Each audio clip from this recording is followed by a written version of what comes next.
오늘 아침에 하나님께서 우리에게 주시는 말씀은 고린도 후서 5장 18절로 19절 말씀입니다.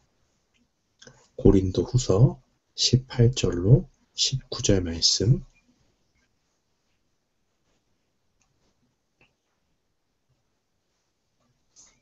고린도 후서 5장 18절로 19절 말씀입니다.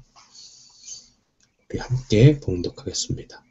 모든 것이 하나님께로 났나니 저가 그리스도로 말미암아 우리를 자기와 화목하게 하시고 또 우리에게 화목하게 하는 직책을 주셨으니 이는 하나님께서 그리스도 안에 계시사 세상을 자기와 화목하게 하시며 저희의 죄를 저희에게 돌리지 아니하시고 화목하게 하는 말씀을 우리에게 부탁하셨느니라. 아멘. 저는 오늘 본문 말씀 고린도 후서 5장 18절로 19절 말씀을 통해서 화목한 하나님의 공동체라는 제목으로 주의 말씀을 선포하겠습니다. 사람이 살면서 가장 마주하기 쉬운 일 중에 어려운 일이 하나 있다면 그것은 바로 용서하는 것입니다. 그 대상이 대놓고 우리의 적이라면 그에게 손을 내미는 것은 오히려 쉬울지도 모릅니다. 왜냐하면 삶의 환경이 다르고 적은 우리의 대적자이기 때문에 우리와 바운더리가 다르기 때문에 그냥 한번 용서했다. 피상적으로라도 말로만이라도 용서했다 하고 그냥 화해의 악수 한번 하고 안 보면 되는 것이니까요. 그렇지만은 우리가 매일 마주치고 가족과 같이 친밀한 관계에서 용서의 삶을 실천하는 것은 매우 어렵습니다. 한 번 보고 끝나는 게 아니라 내 눈에 밟히고 언제나 내 옆에 있기 때문에 그렇습니다. 얼마나 생각만 해도 머리가 아픈 일입니까? 용서하지 못하는 사람을 맨날 본다. 그러나 하나님의 공동체만큼 용서를 실천하기 좋은 공동체도 없습니다. 왜 그렇습니까? 바로 우리 자신이 하나님께 용서를 받은 자들이기 때문에 그렇습니다. 요즘 한국에서 쓰는 말 중에 사이다라는 말이 있습니다. 우리가 잘 아는 그 탄산음료 사이다를 이야기하는 것이죠. 우리가 마시면 속이 시원해지는 그 탄산음료를 말하는 것인데 누군가 말도 안 되는 행동을 하거나 잘못된 행동을 하면 전곡을 찌르는 말로 상대를 제압하거나 완전히 당황하게 만드는 그러한 속 시원한 말을 사이다다 그렇게 지칭을 합니다. 용서라는 것에서는 그러한 통쾌함을 찾아보기는 힘듭니다. 그러나 용서는 더 깊은 차원의 속 시원함을 우리에게 가져다 줍니다. 그것은 바로 우리 영혼이 용서를 통해 자유로워지는 영혼의 자유함, 영적인 사이다. 그 영적인 속 시원함을 맛보게 하는 것입니다. 우리가 어떻게 하면 하나님의 공동체로 삶 가운데서 용서를 실천할 수가 있을까요? 첫 번째는 우리가 먼저 용서받은 존재라는 것을 기억하는 것입니다. 오늘 본문에서 사도 바울은 고린도 교인들에게 이렇게 증거합니다. 우리가 예수님을 믿으면 새로운 피조물로 전혀 다른 삶의 모습을 가지고 살아갑니다. 그런데 이 삶의 변화는 하나님께로부터 온 것입니다. 왜냐하면 예수님께서 자신을 희생하셔서 하나님과 우리를 화목하게 하셨기 때문에 그렇습니다. 그리고 이제 우리는 이 화목의 직분을 맡게 되었고 하나님이 예수님을 통해서 우리를 용서하시고 우리의 죄를 더 이상 묻지 않으십니다.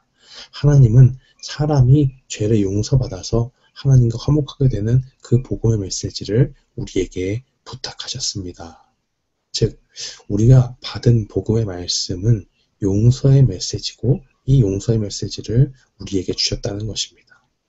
우리의 죄를 해결하기 위해 하나님과 우리의 무너진 관계를 회복시키기 위해서 이 땅에 오신 예수 그리스도를 우리에게 상기시키는 말씀입니다. 예수님은 자신에게 있지도 않은 죄를 짊어지고 십자가에 달리셨습니다. 하나님과 사람 사이에 죄의 장벽을 허물기 위해서 그 막힌 담을 허물기 위해서 그리스도의 보혈의 피로 그 담을 허물어 주신 것입니다. 죄인을 위해서 자신을 희생하신 예수 그리스도의 그 보혈은 우리에게 용서의 아름다움을 보게 만듭니다. 왜 그렇습니까? 이 용서의 혜택을 입은 죄인이 바로 우리 자신이기 때문에 그렇습니다. 로마서 5장 10절 말씀은 이렇게 증거합니다. 곧 우리가 원수되었을 때에 그 아들의 죽으심으로 말미암아 하나님으로 더불어 화목되었은즉 화목된 자로서는 더욱 그의 살으심을 인하여 구원을 얻을 것이니라. 하나님과 죄로 인해 원수된 우리에게 하나님은 심판이 아니라 용서를 베푸셨습니다. 죄의 형벌은 누구에게 주었습니까? 그의 독생하신 아들 예수 그리스도의 생명으로 대신하시고 우리에게는 죄를 용서하신 것입니다. 우리는 죄인이지만 용서를 받았습니다. 용서받은 후로 하나님께서 다시는 그 죄를 추궁하는 일도 없습니다.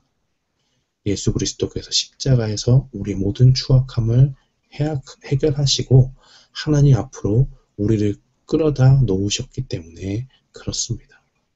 사랑하는 성도 여러분, 용서라는 것은 어떻게 보면 가장 힘든 일이기도 하지만 다시 생각해 보면 우리와 가장 밀접한 이야기입니다.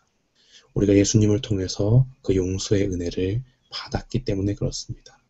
하나님이 우리 자신을 용서하시고 그의 자녀로 받아주셨다면 우리는 우리 삶 가운데 용서를 거부할 권리가 없다는 것, 그것을 분명히 기억해야 합니다.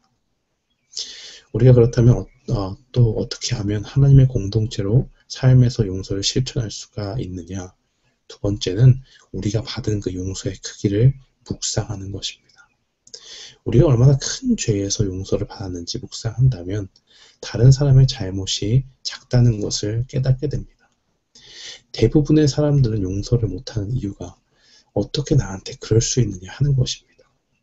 자신이 세워둔 기준이 있고 그 기준에서 용서의 범위를 벗어나는 행동이나 태도를 보였기 때문에 상대방에게 화가 나 있고 절대로 저 사람을 용서할 수가 없다라는 그 입장을 보이는 것입니다.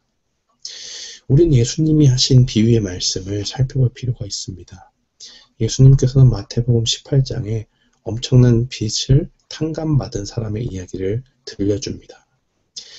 1만 달란트 빚진 종을 불쌍히 여겨서 주인이 그 빚을 탕감해 주는 것이죠. 그런데 그 은혜를 입은 종은 자신에게 빚을 진 그 1만 달란트 정도의 엄청난 돈이 아니라 100데나리온 빚진 공료를 그가 갚지 못한다는 이유로 감옥에 넣었습니다.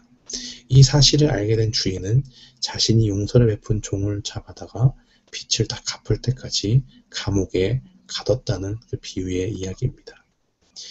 이 비유의 시작은 형제가 나에게 죄를 범하면 몇 번이나 용서를 해줘야 합니까? 하는 질문에서 시작되었습니다. 결론은 간단합니다. 계속되는 그 복수의 마음, 용서하고 싶지 않은 그 마음, 그 유혹이 우리에게 다가옵니다. 그때마다 우리가 기억해야 할 것이 무엇이냐? 용서하고 싶지 않은 마음이 들 때마다 우리의 죄악의 크기를 기억하는 것입니다. 우리가 용서받은 크기는 결코 작지 않습니다. 그것은 남이 나에게 어떤 무례한 행동을 하거나 무례한 태도로 어떤 말투로 해서 나의 마음을 상하게 한 그 정도의 잘못이 아닙니다. 우리가 쉽게 알아들으라고 예수님은 돈의 많고 적음으로 우리에게 우리의 용서받은 그 크기를 비유해 주셨습니다. 한 데나리온이 노동자의 하루 품삯이라고 하는데 이것을 한 5만 원 정도로 잡아서 계산을 하면 1만 달란트는 약 3조 원에 이른다고 하는 어마어마한 그 수치를 우리는 볼 수가 있습니다. 한눈에 계산이 잘 되지 않는 정도로 엄청난 차이가 있는 것입니다. 가정에서, 또 직장에서, 교회에서, 또 우리 삶 가운데, 우리 개인의 역사 가운데 용서할 수 없는 사람이 있습니까? 다른 사람의 잘못을 묵상하지 마십시오. 그 잘못을 묵상할 바에는 그 사소한 잘못, 무례한 행동은 잠시 뒤로 하고 하나님과 원수되었던 우리를 하나님이 용서해 주신 그 용서의 크기를 기억하십시오. 이 비유의 결론은 마태복음 18장 35절에 나와 있습니다. 너희가 각각 중심으로 형제를 용서하지 아니하면 내 천부께서도 너에게 이와 같이 하시리라.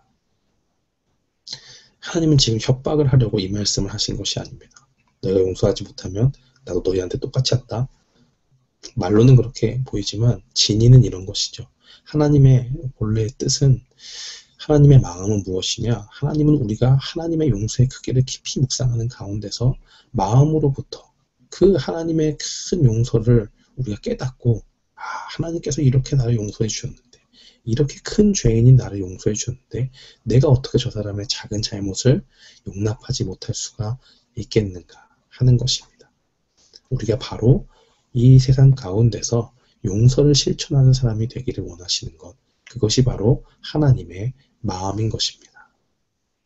사랑하는 성도 여러분, 하나님께서는 우리에게 용서의 은혜를 베푸셨습니다. 그 은혜로 우리의 죄를 다시 묻지 않으시고 이제는 세상을 하나님과 화목하게 하는 그 말씀, 용서의 복음을 우리에게 부탁하셨습니다. 오늘 이 말씀을 기억하면서 우리가 하나님의 용서의 복음을 전하는 화목의 공동체임을 기억하고 오늘도 용서의 삶을 실천하는 저와 여러분이 되기를 주님의 이름으로 축원합니다.